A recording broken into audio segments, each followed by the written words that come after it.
Mae'n fraint cael dod at ein gilydd unwaith eto i addoli Duw, i clywed ganddo fe, a jyst roi ein hunain nôl iddo ar dechrau wythnos newydd.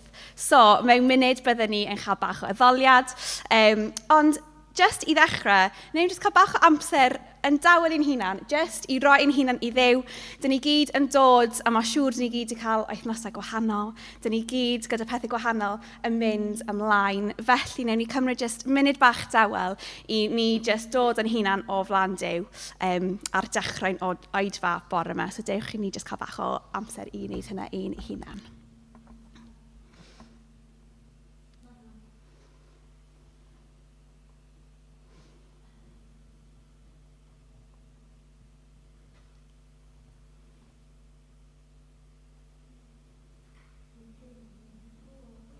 O Dduw, diolch am yr fraint o gallu dod at ein gilydd bore yma i roi ein sylw yn ôl arna ti Arglwydd, i addoli gyda'n gilydd, i clywed gen ti Arglwydd.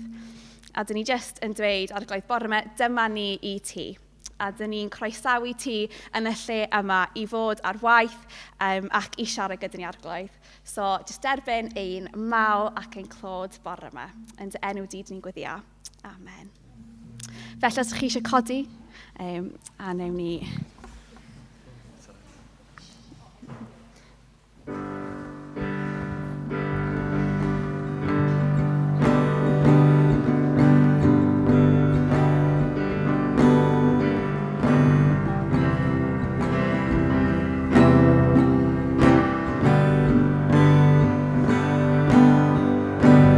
Gadw'n fawr dy groesawu, gadw'n cawyd y gwir, dyma ni ti, dyma ni ti. Chwith o'r nef ar yn o'r gwyr, llenwa ni a fywyd di, dyma ni ti, dyma ni ti. Ein conau sy'n agored, neu di sy'n llawn syched am dyna ti yna.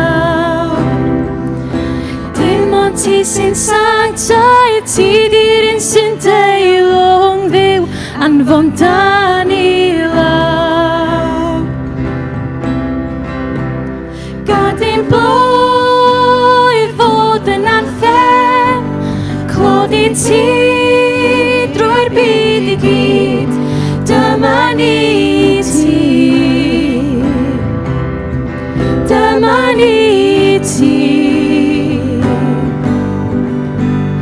Gad i thair ddod yn yr ymys, troi'r hyn sy'n farw'n fyw, dyma ni ti, dyma ni ti. Ein conau sy'n agored, neu di sy'n llawn syched am dyna ti yna. Dim ond ti sy'n sanctau, ti di'r un sy'n deilwng Dduw, anfon dan i law. Croesaw'n di a'n mawl, croesaw'n di a'n mawl, ein tadra gwydd o lwyd, mae croeso yma nawr, mae lonnau gan at glod, yn neidio flwyddiant fawr, ein tadra gwydd o lwyd, mae croeso yma nawr.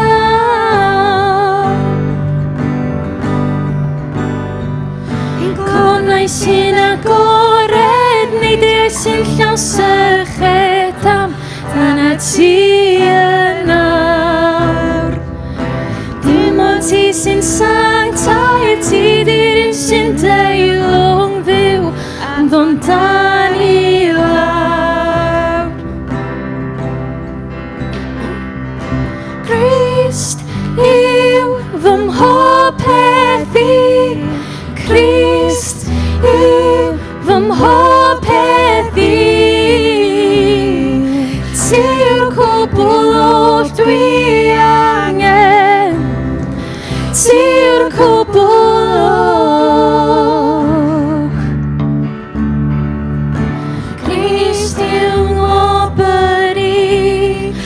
gwrnych fy nefosiwn. A does dim byd arall sydd all fydd meddwl ni. Treial ond ddaw, ond cana fi heb dy roi yn ôl, rwy'n gwbl rin. Crist yw fy mhopeth i, Crist yw fy mhopeth i. Ti yw'r cwbl oll dwi angen, ti yw'r cwbl oll. Crist fy mhopeth wyt, llawenydd fy chybiau.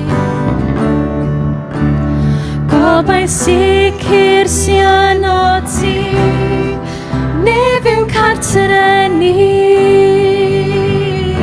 Drwy bob un storm, rwyt gyda mi, canaf dy glod, i ti bo'r gogoniad.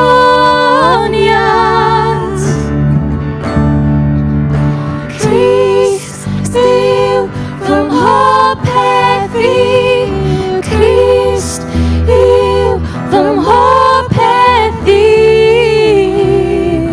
Ti yw'r cwbl oll dwi angen, ti yw'r cwbl oll. Mi benderfynais i ddilyn Iesu, heb dy roi yn ôl, heb dy roi yn ôl. Mi benderfynais i ddilyn Iesu, heb dy roi yn ôl, heb dy roi yn ôl. Y byd o'n cefnu, a'r groes o blaen ni, heb dy roi yn ôl, heb dy roi yn ôl. Y byd o'n cefnu, a'r groes o blaen ni, heb dy roi yn ôl, heb dy roi yn ôl. Crist yw fy mhopeth i, Crist yw fy mhopeth i. Ti yw'r cwbl oll dwi angen, ti yw'r cwbl oll. Crist yw fy mhopeth i, Crist yw fy mhopeth i. Ti yw'r cwbl oll dwi angen, ti yw'r cwbl oll.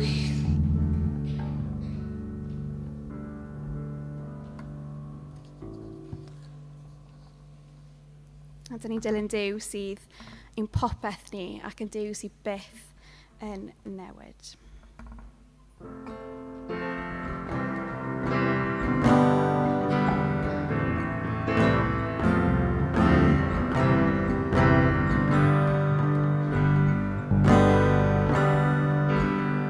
Dwi'n haeddu dim, ond ti'n dewis fy mendithio yn y storm.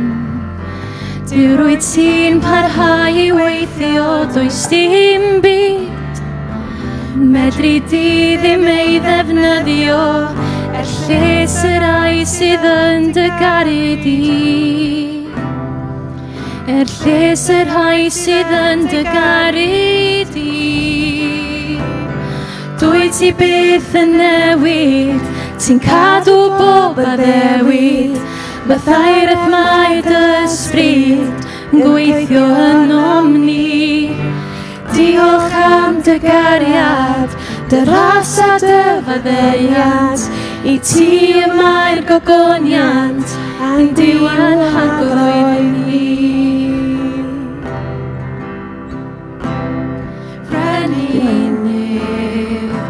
Ond wedi bod ers y dechreuad soferanwyd. Creawdwr byd y ser a'r lleiad, does dim mawr. Does dim munud, does dim eiliad, pan fyddi di yn ein anghofio ni. Pan fyddi di yn ein anghofio ni. Dwy ti byth yn newid, ti'n cadw bob addewid. Byddai'r edmau dy ysbryd yn gweithio yn omni.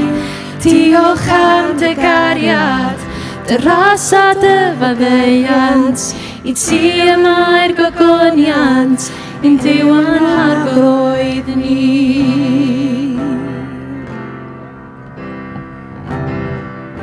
Dragwyddoldeb byddi di'n teyrnasu, anhygoel yw dy gariad di. Am dragwyddoldeb byddwn ni yn canu, mor sanctaidd yw ein harglwydd ni. Am dragwyddoldeb byddwn ni yn canu, anhygoel yw dy gariad di. Am dragwyddoldeb byddwn ni yn canu, o'r sanctaidd yw ein harglwydd ni.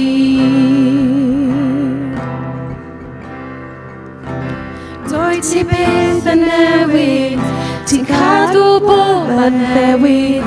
Byddai'r edmau dy ysbryd yn gweithio yn omni. A diolch am dy gariad, dy ras a dy faddeuant. I ti yma'r gogoniant, ein diwan arglwydd ni. Dwy ti byth yn newid, ti'n cadw bob addewid. Byddai'r edmau dy ysbryd yn gweithio yn omni. A diolch am dy gariad, dy ras a dy faddeuant. I ti yma'r gogoniant, ein diwan arglwydd ni.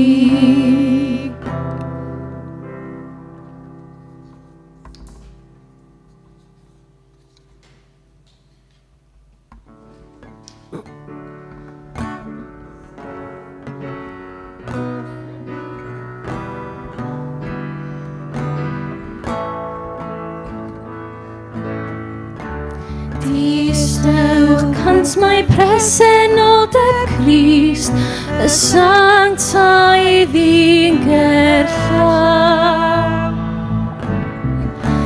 Dewch plygwch ger ei fyron, mewn dwm barchedig fyraw. Di bechod i'w efydd, saif mae sanctaidd le. Distewch cant mae presennol dy Crist, y sanctaidd i'n gerllaw.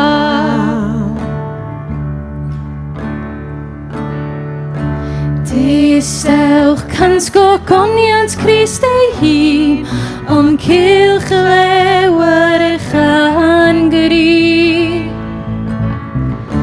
Felisga sanctaidd dan, mawr ei ysblant erfyri. Brawch i sy'n weineb, breswylydd mawr y berth. Distewch cant gogoniant Crist ei hun, ond cylch lewer angri.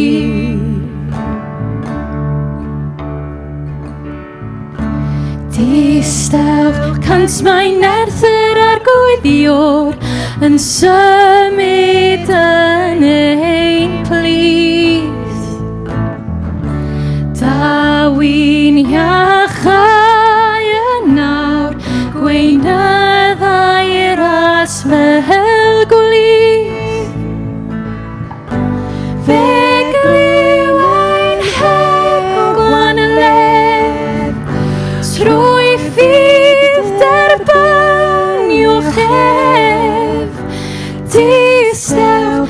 mae'n nerth yr arglwyddiwr yn symud ein plith, yn symud ein plith. O Dduw, diolch bod ti yn symud yn ein plith. Diolch bod ti yma bore yma a ti'n gweithio ynddo ni a troedd yn ei arglwydd. A gweddio bydde di'n parhau i wneud hynna wrth i ni parhau yn y o bore yma. Wrth ni clywed o'r air a rhai mynd lawr grisiau arglwydd. Neu di parhau i fod ar waith troed ysbryd arglwydd. Diolch. Amen. Amen.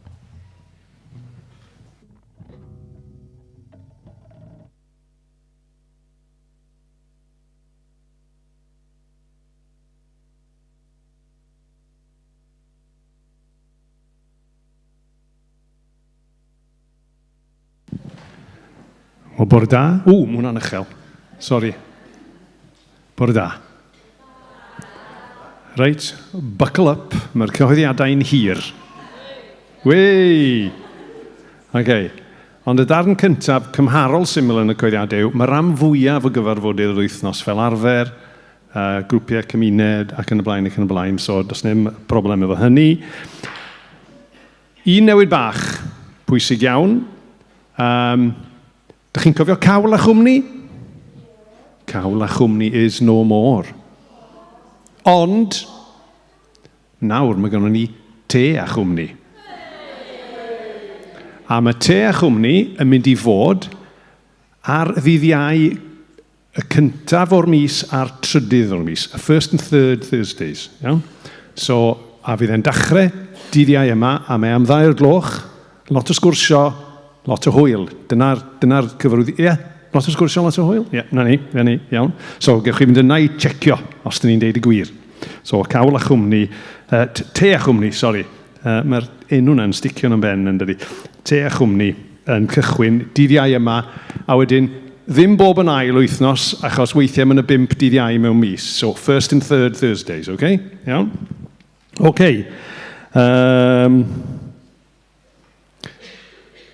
Di Sul nesa, os nad oes rhywbeth yn digwydd, y diwrnod cynt, fydd gynnon ni fedydd. Ond pwy o wyr yn dy fe? Gawn ni weld. Mae pob bendith arnoch chi fel teulu. A dyn ni edrych ymlaen, os di pob dim yn caniatáu, bydd ni'n bedyddio cynnan Di Sul nesa. Just cwpl o bethau bach arall. Os ydych chi ddim wedi cael eto, please pigwch copi o'r adroddiad y capel i fyny yn y cefn. Mae'n bwysig bod ni'n agored yng pob dim dyn ni'n gwneud, a wedyn mae'r adroddiad yma yn un cyhoeddus, a mi fedrwch chi fynd ag gyda chi. A mewn chydig wythnosau, os oes gynnwch chi gwestiynau, fyddwn ni'n cael cyfarfod eglwys lle mae rhywun yn medru gofyn cwestiynau os ydyn nhw yn dymuno. Cofiwch hefyd, mae yna un wythnos arall ar gyfer enwebu pobl i gael i roi ar y tîm arwain. Mae'r ffurflenni yn y cefn, mae'r postbox coch yn y cefn, os ydych chi eisiau sio'r postbox coch, os ddim, fydrwch chi jyst e-bostio fi. Mae'n iawn. Wedyn, dyna ni. Reit, nesa. Dydd Mercher. Dydd Mercher yn ddwrnod llawn iawn, ser bach yn y bore, obviously. Wedyn, ser bach yn cliddio'n sydyn, achos am 12:30 mae cymanfa bydyddwyr Arfon yn cyfarfod yma. Wedyn, am 2 o'r gloch, mae cyfarfod blynyddol Senana Cymru yma, a mae Menna yn dod yn llywydd, a fydd hi'n cael broach a bob math o bethau swyddogol fel yna. Okay? Mae'n dod yn llywydd fatha president. So fatha Biden. Ie, math na o beth. So, meddyliwch am Menna fel Joe Biden. Mae'n syml yn dydi. OK, so mae hwnna am 2, pan fydd hi'n dod yn llywydd, wedyn mae'n y de am 2:30, a oedden ni fod fyddi di deud wrth Menna os ydyn ni eisiau dod i'r te. Ond dwi'n siŵr, os gewch chi air, falle llwch chi wasgu 1 neu 2 arall i fewn. So os ydych chi'n dod i'r te, please llwch chi adael i Menna wybod. A wedyn bydd yna oedfa arall yn y nos am 4:45, fan fydd Annette Tendo Miller o'r BMS yn siarad. Mae hwnna'n rhywbeth i edrych ymlaen, dda fe. 2 arall, dim ond 2 gyhoeddiad arall. Reit, ar y 30 o Fai, mae Gwyl Fwyd Caernarfon. Ni gyd yn mwynhau Gwyl Fwyd Caernarfon. Dwylo i fyny pwy sy'n mwynhau Gwyl Fwyd Caernarfon. Ie, mae'n hyfryd. Ti rioed di bod yna? O, waw. Ti'n colli allan. Gna siw bod ti'n mynd yna. Reit, mae'r Cyngor Eglwysi lleol yn dilyn awgrym gan Michelle Downey, dwi'n meddwl, wedi penderfynu cynnill côr mawl i ganu yn yr Ŵyl Fwyd. Mae yna lwyfan ar gyfer corau, ond côr mawl di hwn. So mae'r slot ar gyfer y côr mawl o'r eglwysi am 9:10 ar y disadwn y 30. So hwnna wsnos i disadwn nesa. So disadwn nesa, mae'n y bractis. Okay? So, unrhyw un sydd eisiau canu yn y côr mawl, mae yna ymarfer yn Salem disadwn sydd yn dod, y 6 o Fai, am 11. So, Festri Salem, 11 disadwn nesa. O, paid â dechrau, reit? I rai o'ch chi sy'n gwylio adre, you don't need to know, okay? Reit. A wedyn un arall nath Meilir anfon neges neithiwr, mae yna barbecue a nofio, maen nhw wedi bod yn boblogaidd iawn, yn Dinas Dinlle. O'n i yn Dinas Dinlle neithiwr, a oedd hi'n niwl dopyn, o'n i'n gweld dim bron iawn, dim hellach na'n llaw. So gobeithio fydd hi'n brafiach nos Sadwrn nesa am 6, cyfarfod yn y maes parcio pella. So Meilir yn gofyn i ni gyhoeddi hynny. Reit, dyna ni dwi'n meddwl o ran y cyhoeddiadau, dwi'n sganio rhagofn bod unrhyw un yn... dyna ni dwi'n meddwl. Reit, mewn munud blant, fyddwch chi'n mynd lawr. Delyth ag Iwan heddiw? Dwi wedi gweld y props yn cyrraedd yn barod. Neu yn y fox yn cyrraedd. Mae wastad yn gyffroes pan mae Delyth ag Iwan yn gwneud. Spoilers, sorry. Pa stori ydych chi'n gwneud bore yma? 4, addas iawn. Wel. So ti'n meddwl bod ni wedi cynllunio fe? Reit blant, dwi'n mynd i weddio. A wedyn gewn ni egwyl bach pan ydych chi gyd yn mynd lawr grisiau, ie? O ddiw ein tad, dyn ni'n diolch i ti am y cyfle i gael dod fel dy bobl di, i daddoli di, i gael siarad gyda ti, i gael gwrando ar dy lais di. Arglwydd, dyn ni eisiau ti fendithio'r plant yn arbennig nawr, wrth yn fynd lawr i ddysgu am hanes Peder, a nynne fan hyn hefyd wrth iddyn ni wneud yr un fath. Arglwydd dad, nid i'n cyffwr ni gyd yn blant ac yn oedolion, nid i'n helpu ni deimlo dy gwmni di a dy bresenoldeb di a dy arweiniad di yma. A boed i'r cyfan sy'n digwydd yma, Arglwydd, fod dy glod a dy fawl. Amen. So plant, dych chi'n mynd lawr efo Delyth ac Iwan. A mi gewn ni egwyl fach a wedyn newn ni ddechrau wedyn.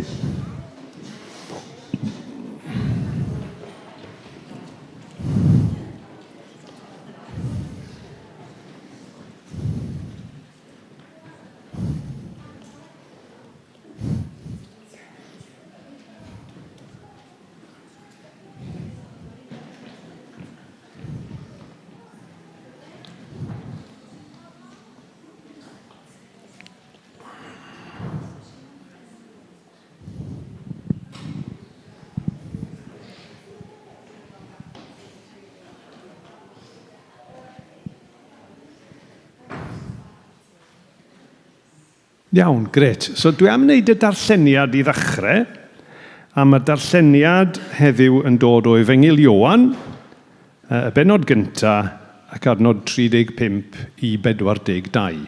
So Ioan 1, 35 i 42.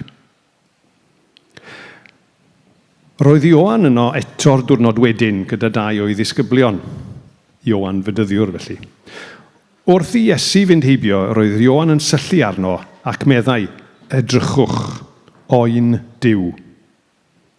Dyma'r 2 ddisgybl glywodd beth wedodd Ioan yn mynd i ddilyn Iesu. Trodd Iesu a'i gweld nhw'n ei ddilyn.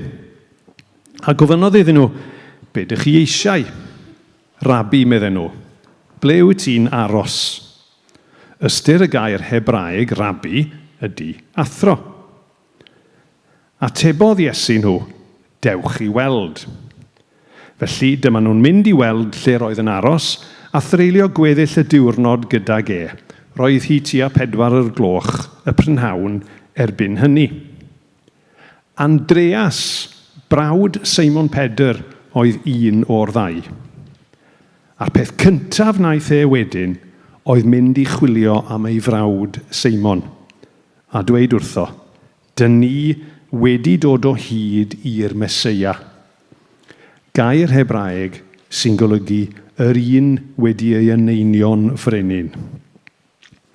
Aeth Andreas ag e i gyfarfod Iesu, edrychodd Iesu arno ac yna dweud, Simon, fab Ioan wyt ti, ond Cephas fyddi di'n cael dy alw. Enw sy'n golygu'r un peth â Pedr, sef craig. So dyna'r darlleniad, a croeso i chi ddechrau, dyn ni'n dechrau cyfres newydd. Cyfres newydd heddiw, lle fyddwn ni'n edrych ar wersi o fywyd Pedr, a gaethon ni'r graffic really cool na ar Facebook yn hysbysebu y gyfres. A fydd y gyfres yn rhedeg o nawr tan dechrau mis Gorffennaf, a fyddwn ni'n edrych ar gyfres o bethau dros yr wythnosau nesaf, yn mynd trwy yr ups and downs felly, y roller coaster yma o fywyd gafodd Pedr. Fyddwn ni'n edrych yn yr Efengylau, a fyddwn ni'n edrych galw yn llyfr yr Actau, a fyddwn ni'n gorffen yn edrych ar rai pethau sy'n codi o'r llythyrau. A fel o'n i'n paratoi'r neges yma, o'n i'n meddwl un peth sydd yn taro hynny. O'n i'n trafod efo Rhys, pethefnos 2 wythnos nôl falle, wel, be di'r gyfres nesaf yn mynd i fod? A mi gawson ni'r sgwrs yma ar ôl meddwl am y peth a gweddio am y peth, wnaethon ni benderfynu edrych ar fywyd Pedr. A wedyn, sil diwetha, nath Robert Roberts yma o Morfa Nefyn i brigethu. A dwi'n dal i gofio un o'r pethau nath e ddeud. Oedd yn pregethu o'r Hebreaid, ac yn y llythyr yna, oedd yna sôn am y cwmwl tystion. Chi wedi clywed y dywediad yna, yr cwmwl tystion. Nawr, os ydych chi fatha fi, pan ydych chi'n clywed y dywediad yna, ydych chi'n meddwl am fatha pobl yn y galeri. Yn edrych lawr, chi'n gwybod? Yn edrych lawr fel rhyw bobl yn gwylio rhywbeth sydd yn digwydd. Ond nath Robert awgrymu rhywbeth gwahanol.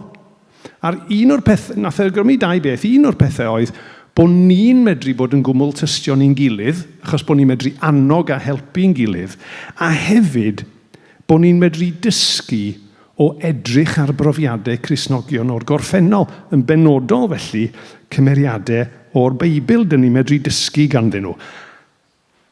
A'r wythnos ar ôl y fybrygethu hynny, be dyn ni'n neud ydy edrych ar fywyd Pedr, ac edrych ar be dyn ni'n medru dysgu o fywyd y cymeriad, digon rhyfedd a gwahanol hwn mewn gwirionedd.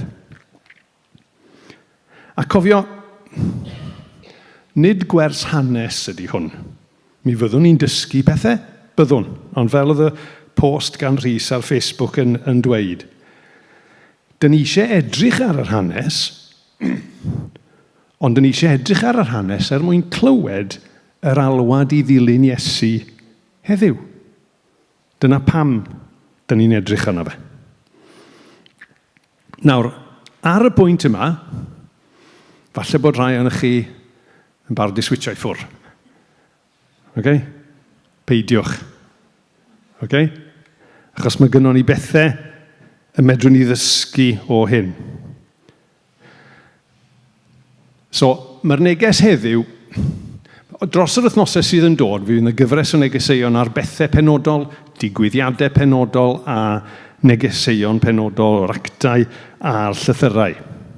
Ond heddiw, dyn ni wedi darllen am Pedr yn cael ei alw, ond heddiw, dyn ni'n mynd i gymryd rhyw whistle-stop tour bach ac edrych ar y darlun mawr ynglyn â bywyd Pedr a gweld be fedrwn ni weld yna. So chydig bach o wybodaeth i ddechrau. Pedr, sgotwr. Okay? Bysgotwr, fel ei frawd Andreas, cael ei alw i ddilyn Iesu, yn dod yn wreiddiol o Bethsaida, ond yn gweithio yng Nghapernaum. A dwi'n meddwl bod stori Andreas a Pedr yn hyfryd, achos Pedr sy'n cael y sylw i gyd, ynddo fe? Ond Andreas, yr un tawel a di sylw, nath fynd â Pedr i weld yr Iesu. Mae'n siŵr bod chi wedi sylwi hwnna yn y darlleniad. Glywsach chi hwnna? Andreas yn dod ar draws Iesu, a be dyn ni'n darllen yr adnodau hyn? Y peth cyntaf naeth e wedyn oedd mynd i chwilio am ei frawd Seimon a dweud wrtho, dyn ni wedi dod o hyd i'r Meseia. Andreas, cymeriad gwahanol iawn i Pedr. Dyn ni gyd yn nabod taip Pedr, yn dydyn? Taip Pedr, di bobl sy'n y ffrynt beth bynnag sy'n digwydd, yn falle chydig bach yn fyrbwyll, chydig bach yn gegog, a chydig bach yn swnllyd. Falle rhy hyderus yn ei gallu nhw i hunain weithio fe, a dyna lle dwi'n disgyn mewn i'r categori yna. Ond i frawd sy'n mynd ag at Iesu, a dydy frawd ddim yn neud i byd clyfar iawn, dim byd ffansi iawn, cyfan mae'r frawd yn deud ydy, dere gyda fi i weld hwn. A mae Iesu'n gwneud popeth arall. Na roedd Pedr yn rhyw fath o arweinydd ymysg y disgyblion, ac os oedd angen rhyw lefarydd, rhywun i siarad ar ran y disgyblion, oedd Pedr yn ffrynt y cyw yn doedd. Oedd e a Iago ac Ioan, mae debyg, oedd y tri arweinydd pennaf, roedden nhw gyda Iesu, pan gododd e merch Jairus o'r marw. Oedden nhw yno ar fynydd y gwedd newidiad, roedden nhw'n paratoi'r oriwch ystafell ar gyfer y swper ola. Felly roedd Pedr wedi bod yn agos iawn at Iesu drwy'r amser. Ond oedd e'n gymeriad i fyny a lawr yn doedd.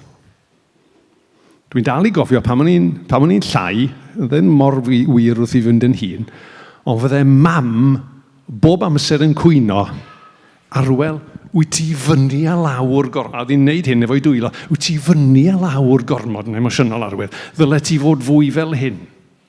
Wel, rhyw gymeriad i fyny a lawr oedd Pedr. Dyn ni'n ei weld e'n ei pethau mawr yn dydyn. Mae'n cerdded ar y dŵr. So mae fyny. A wedyn mae'n panicio.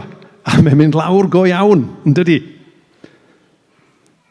Mae'n gwadu Iesu pan oedd pethau'n anodd. Ond wedyn ni'n cael y fraint o gael ei adfer, cael ei alw nôl, a cael pregethu ar ddydd y Pentecost. Fe nath e gamgymeriadau mawr. A wedyn ar ôl yr hanesion dyn ni darllen y Beibl, yn ôl fel dyn ni'n deall, yn ôl proffwydoliaeth Iesu, fe nath Pedr farw fel Merthyr. A nad ydyn ni'n gwbl sicr o'r ffeithiau, y sôn yw bod wedi cael ei groesoelio, a bod wedi creu groesoelio wyneb i weired yn Rhufaint. Dyna di'r sôn, does na ddim tystiolaeth benodol ar hynny. Nawr, pan dyn ni'n edrych ar fywyd Pedr, mae'n berig, a mae hwn yn wir am lot o gymeriad yn y Beibl, mae'n berig i ni feddwl, maen nhw mor wahanol i ni, na fedrwn ni ddim dysgu ddim byd o ddiwrthyn nhw. Ond dwi am awgrymu chi bore yma bod yna rhai pethau yn gyffredin gyda ni, gyda Pedr. A mae werth i ni ddysgu am fywyd un o'r cwmwl tystion yna sydd yn medru'n helpu ni. A 4 pen fydd gen ni ar gyfer y bregaeth bore yma. A 4 ydy hyn. Mae Iesu yn galw pobl anhebygol. Yn ail, doedd ei lwybr ddim yn hawdd nac yn syml wedyn. Yn drydydd, roedd ganddo fe lawer i'w ddysgu, ac mae ganddo fe lawer i ddysgu i ni, ac yn bedwerydd ac yn ola, oedd gan Iesu bwrpas ar ei gyfer. Pwynt cyntaf felly. Mae Iesu yn galw pobl anhebygol. A dwi'n meddwl, mae'r dyfyniad na wedi dod i fyny ar y sgrin. Rhyfedd iawn, nath Rhys anfon neges i fi bore yma, 4 awr ar 20 ar ôl i fi sgwennu hwn, a nath e gynnwys y dyfyniad yma yn y neges.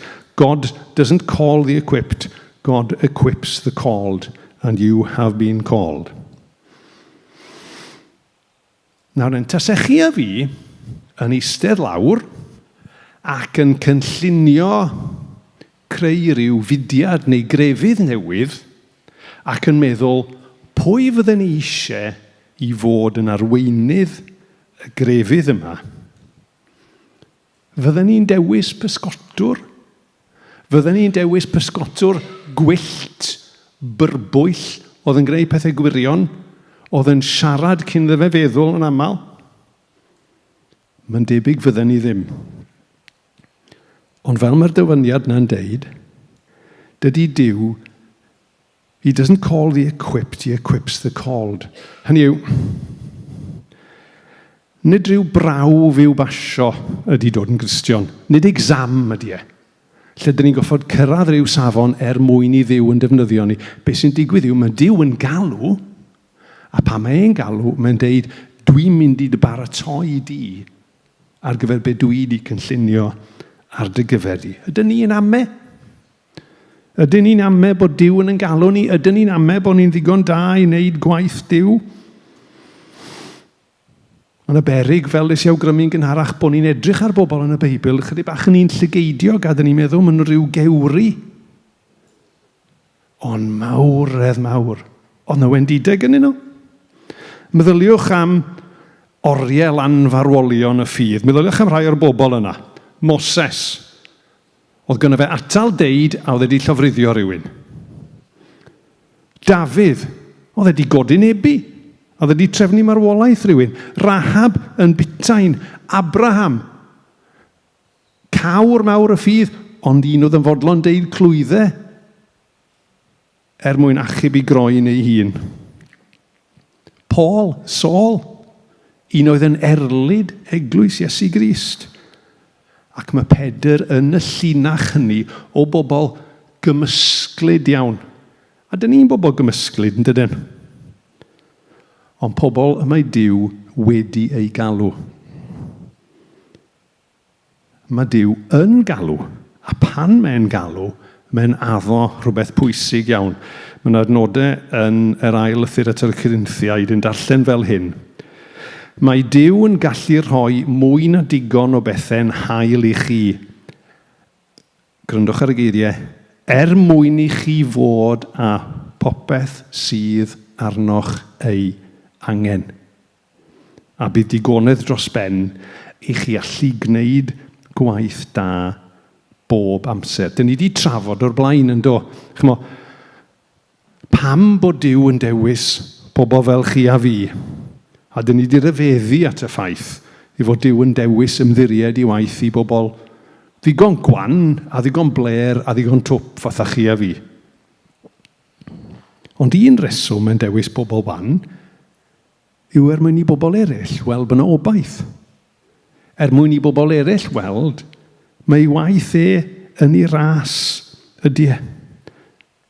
Ac i esbonio mewn ffordd mae pobl yn medru gweld o flaen i llygaid nhw, i fod yn medru estyn at a gwneud rhywbeth o fywyd unrhyw un. Dyna nath efo'r disgyblion. Meddyliwch amdanyn nhw, pysgotwyr ac yn y blaen. Dim byd special. Ond nath y dynion yma wneud pethau, nath newid y byd. A dyn ni'n darllen yr hanes yn llyfr yr Actau. Pedr ac Ioan yn cael ei galw ger bron y Sanhedrin. Chymod, y bobl bwysig. A be dyn ni'n darllen? Roedd aelodau'r cyngor yn rhyfeddu fod Pedr ac Ioan mor hyderus. Roedden nhw'n gweld mae dynion cyffredin di-addysg oedden nhw. Ond yn ymwybodol hefyd fod y dynion yma wedi bod gyda Iesu. Ydyn ni'n ystyried yn un yn chydig bach yn araf weithiau? Ydyn ni'n ystyried yn un yn chydig bach yn dwp weithiau? Chydig bach yn ddi-addysg weithiau? Y cwestiwn pwysig yw, ydyn ni wedi bod gyda Iesu? Ydy e wedi'n cyffwrdd ni? Ac os di e wedi'n cyffwrdd ni, pa mor anhebygol ydyn ni'n meddwl ydy e, mae'n medru yn defnyddio ni. Yr ail ben, doedd ei lwybr e ddim yn hawdd nac yn syml wedyn. Tydi hanes Pedr ddim yn gorffen efo'i alwad e. Mae alwad e'n bwysig, ond mae hanes yn mynd ymlaen. A mae hanes e'n cael ei grynhoi yng ngeiriau yr athronydd enwog yna, Ronan Keating, sydd wedi crynhoi yn ei holl ddoethineb, life is a roller coaster, just gotta ride it. Dyna oedd bywyd Pedr, ynddo fe? Roller coaster. Dewch i ni roi yn hunain yn sgidiau Pedr am chydig. Dyn caled, gweithio yn yr awyr agored, gwaith corfforol, caled iawn yn pysgota, a mae frawd e'n deud wrtho fe bod y Meseia yma, oedden nhw wedi bod yn disgwyl amdano fe am flynyddoedd wedi dod a bod wedi weld e, a mae'n mynd ag i'w gyfarfod e. A dyna ni wedyn, mae'n drop tools yn dydi. Mae'n mynd a mae'n ei ddilyn e am 2 blynedd yn agos iawn ato fe, yn ei glywed e'n dysgu, yn ei weld e'n gwneud gwirthiau. A mae'n cael ei gyfareddu'n llwyr gyda fe. Mae wedi gwirioni ar y beth. Fel o'n i'n deud, mae'n cyrraedd y mannau uchel yma. Mae'n cerdded ar y dŵr a wedyn mae'n panicio a mae'n disgyn lawr. Pan mae'n tynnu lygyd oddi wrtho fe. Mae'n cyrraedd man uchel arall yn Caesarea Philippi. Pedr sy'n deud y geiriau yna. Ti ydy'r Meseia, mab y Duw byw. Uchel eto. Ond wedi mae'n llithro. Mae'n y forwyn fach yn ei herio fe o gwmpas y tân y noson mae Iesu'n cael ei ddal. A mae'n ei wadu e. A mae'n disgyn yn y ffordd mwyaf erchyll a mwyaf dramatig. Ydych chi rioed wedi meddwl sut oedd e'n teimlo ar y pwynt yna? Dychmygwch sut oedd e'n teimlo. Oedd e di bod gyda Iesu. Oedd e di bod yna gyda ge drwy'r amser. Oedd e di gweld y gwirthiau. Oedd e di clywed yr hyn oedd Iesu'n dysgu ac yn y blaen. Pa mor isel oedd e di mynd? Grandwch ar be mae Efengyl Matthew yn deud. Cofiodd Pedr beth wedodd Iesu. Byddi di wedi gwadu dy fod i'n fy nabod i 2 gwaith cyn i'r ceiliog ganu aeth allan yn beichio crio. A pan dyn ni'n clywed y stori yna, dyn ni'n gofyn i'n hunain yn naturiol, os na ffordd yn ôl i'r dyn yma? Mae di mynd mor bell. Os na ffordd yn ôl iddo fe? Ond mae Iesu'n cynnig ffordd nôl iddo fe. Mae Iesu'n ei gyfarfod e, ac mae'n siarad gyda e, ac mae'n ei holi e. A wedi mae'n deud porthaf ŵyn ac yn y blaen yn dydi, ac mae'n ei dynnu yn ôl. Mae'n ei dynnu yn ôl, oherwydd mae gyda fe waith pwysig iddo fe wneud. A mae hwnna'n dod â ni at y pwynt nesaf. Roedd gan Pedr lawer i'w ddysgu. Ac mae ganddo fe lawer i ddysgu i ni. Oedden ni'n trafod yn gornel yna nos fawr diwetha yn y grŵp cymuned. A gai jyst deud pa mor werthfawr ydy'r grwpiau yma. I ni gael rhannu gyda'n gilydd a dysgu ddi wrth yn gilydd. A fydden ni'n annog unrhyw un sydd awydd ymuno i wneud hynny. A oedden ni'n trafod, chi'n gwybod, pan mae rhywbeth yn digwydd, mae rhywbeth yn mynd ar yn traws ni yn yn bywyd ni, a oedden ni'n dweud, dwi'n mynd deall beth sy'n digwydd yn fan hyn, dwi'n mynd deall pam bod hyn yn digwydd. A mae bywyd yn dangos i ni, yng nghanol hyd yn oed pethau anodd, mae gan yr arglwydd rhywbeth i ddysgu ni. Meddyliwch am y gwersi a ddysgodd Pedr. Fe ddysgodd e, pwy oedd Iesu? Fe ddysgodd e o brofiad personol i byd o bod mor fyrbwyll. Fe ddysgodd e nad oedd e'n ddigon cryf a dewr ar ei ben ei hun. Fe ddysgodd e bod Iesu yn maddau a bod Iesu yn ei ras yn cynnig ffordd yn ôl i ni ar ôl i ni lithro a baglu. Ar y diwedd, fyddwn ni'n canu'r gân Angor, Cornerstone. A nes i ofyn i Hannah a fysa'r band yn medru gwneud hynny. A'r prif reswm nes i ofyn am hynny yw, mae'n un o fy hoff linellau yn y fersiwn Gymraeg. Mae'r fersiwn Gymraeg yn well na'r fersiwn Saesneg gyda llaw, jes i chi gwybod. Achos yn y fersiwn Gymraeg, dyn ni'n cael y geiriau hyn. Pan rwyf yn baglu yn y ras, fe godaf eto drwy ei ras. Alla Pedr wedi sgwennu'r geiriau yna. Pan rwyf yn baglu yn y ras, fe godaf eto drwy ei ras. Mae bywyd Pedr yn dangos hyn i ni. Achos mae wedi gorfod dysgu'r wers. A trwyddo fe, dyn ni'n gallu dysgu fe hefyd. Dyn ni'n cael y fraint o ddysgu'r un wers. Achos chi'n gweld, dod ni'r pwynt ola. Roedd gan Iesu bwrpas ar ei gyfer e. Roedd gan Iesu bwrpas ar ei gyfer e.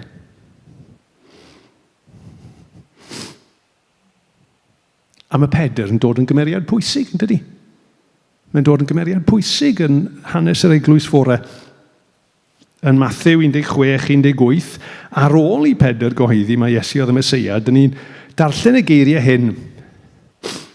A dwi'n dweud wrth i ti, mae ti ydi Pedr, sef y garreg. A dyma'r graig dwi'n mynd i adeiladu fy eglwys arni hi, a fydd grym marwolaeth ddim yn ei gorchfygu hi.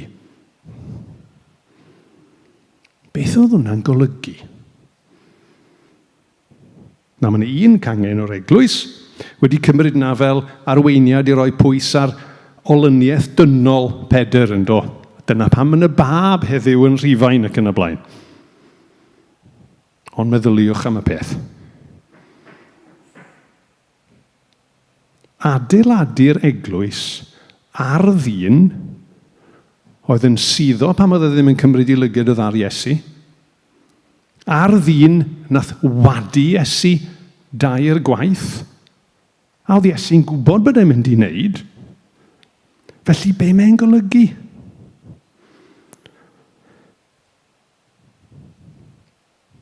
Be mae'n golygu yw, mae cyffesu mae'r Iesu yw'r Meseia ydi sylfaen yr eglwys. Ddim y person, ond o'r hyn mae'n deud. A meddyliwch, nid jyst rhyw ddatganiad o ffaith ydy hyn. Os dyn ni'n deud mae Iesu yw'r Meseia, dyn ni'n cydnabod pwy ydy e, ond dyn ni'n deud mwy na hynny. Dyn ni'n deud rhywbeth amdano ni'n hunain. Achos dyn ni'n deud, fe di'r Meseia, a mae wedi dod oherwydd bod angen Meseia arna hi. Dyn ni'n cydnabod ein bod ni fel Pedr angen Meseia i'n hachub ni. Yn bod ni fel Pedr angen maddeuant cyson. A'n bod ni fel Pedr angen i rasau arno ni i gyflawni'r pwrpas sydd ganddo ar ein cyfer ni. Sy'n mynd i fod yn wahanol i'r pwrpas oedd ganddo ar gyfer Pedr. Ond mae gan Dduw gynllun ar gyfer pob un ohono ni. Dych chi'n gwybod, dych chi wedi clywed y droion, un o fy hoff adnodau yn y Beibl ydy'r adnod yma o Philippiaid. Felly dwi'n hollol sicr y bydd Duw sydd wedi dechrau gwneud pethau mor wych yn eich plith chi yn dal ati nes bydd wedi gorffen ei waith ar y diwrnod y bydd y Meseia Iesu yn dod yn ôl. Mae'n dal ati i weithio yno ni i gyflawni ei bwrpasau ym mhob un ohono ni.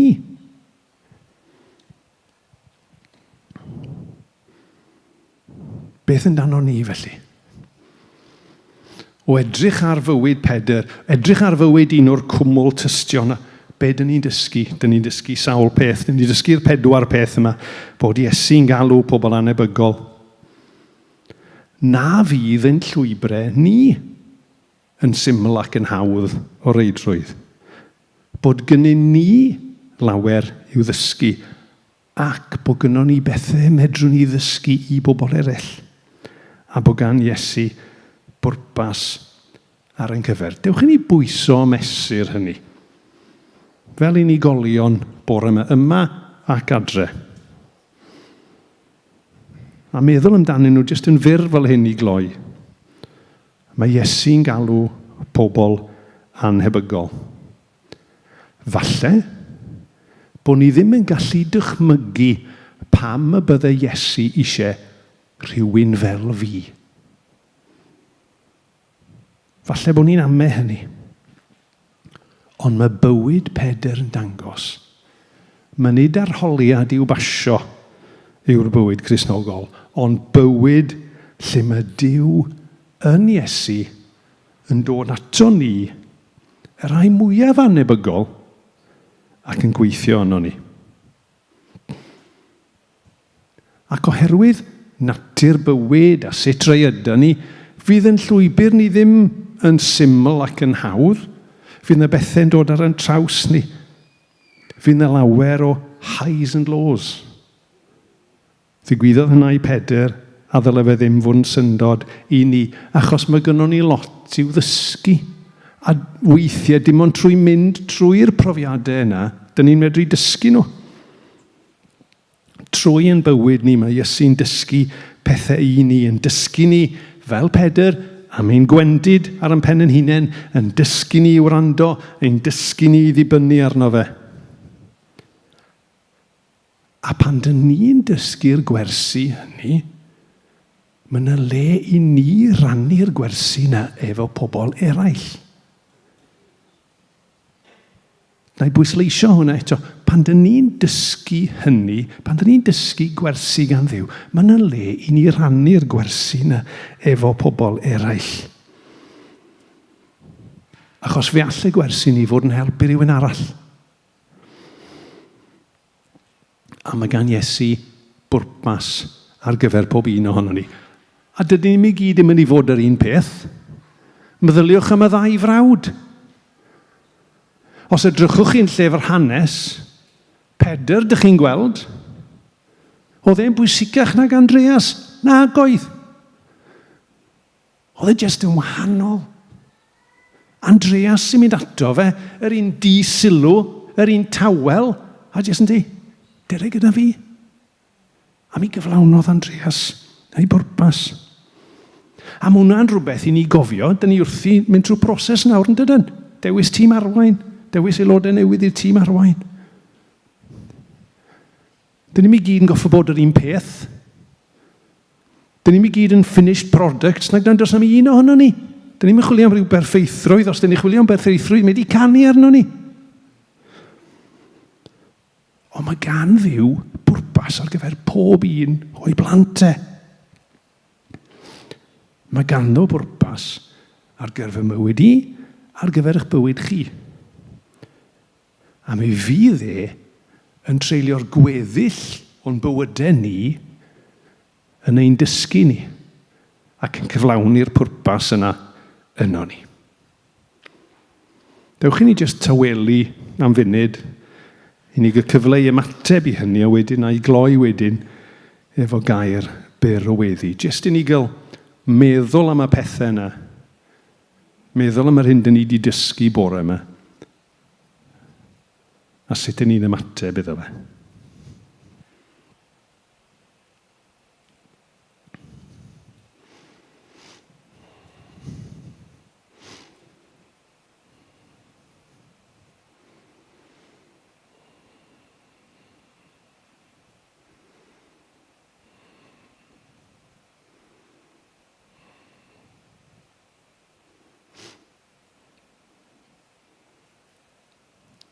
Arglwydd Iesu, diolch i ti am dy alwad di. Diolch i ti di fod yn galw ni a dy fod ti'n cerdded gyda ni ar hyd y llwybrau anodd na falle dyn ni'n cerdded trwyddyn nhw nawr neu falle rhywbeth anodd sydd o'n blaenau ni. Dyn ni'n diolch i ti yn hyn oll arglwydd bod gen ti bethau i ddysgu i ni. A helpa ni wrando a dysgu'r gwersi hynny a wedyn rhannu'r gwersi yna efo'n cyd Gristnogion. A hefyd arglwydd, helpa ni i ildio. Helpa ni i ildio i dy bwrpas di. I beth wyt ti eisiau cyflawni yn ein bywydau ni.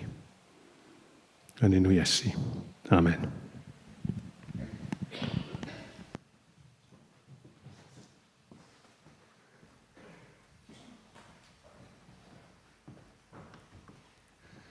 Diolch Arwel. Dewch i ni codi ar ein traed i canu'r can ola.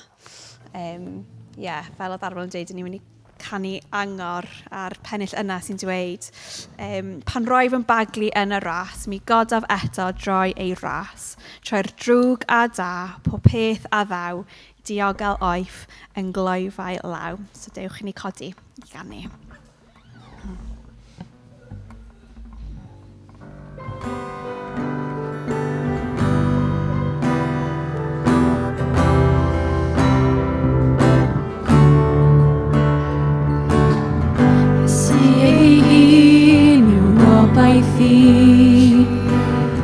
I waed sydd yn fy ngori.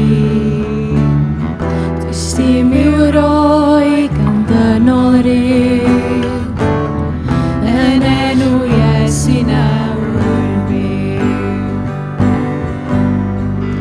Iesu Grist ein hangor ni, y meirw caiff yw trwy gariad Crist, drwy y storm, efyrior, yw'r drosoch.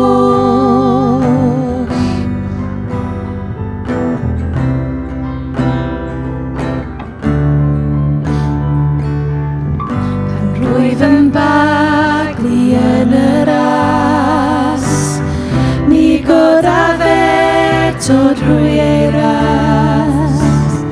Drwy rwg a da, pob peth a ddaw, diogel wyf yng nghlwyfau law.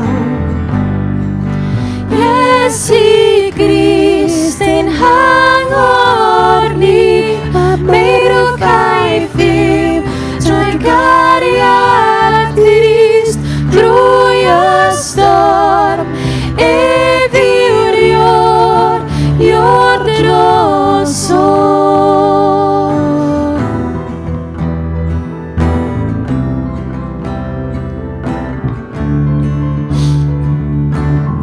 Pan ddaw yn ôl ac ymlaen mi gafodd yno gyda fe, yn rhannu o'i gyfiawnder yn etifeddu teras nef. Iesu Grist ein hangor ni, meirw caiff yw drwy gariad Crist, drwy y storm, efyrior, yw'r drosoch. Iesu Grist. Iesu Grist ein hangor ni, a'i meirw caiff yw trwy gariad Crist, drwy y storm, efyrior, yw'r drosoch.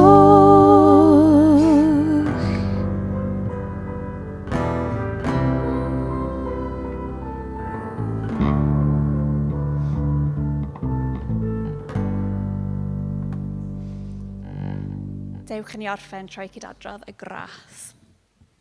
Gras ein harglwydd Iesu Grist, a chariad Duw, a chymdeithas yr ysbryd glân, fyddo gyda ni oll, o'r awr hon, hyd byth. Amen.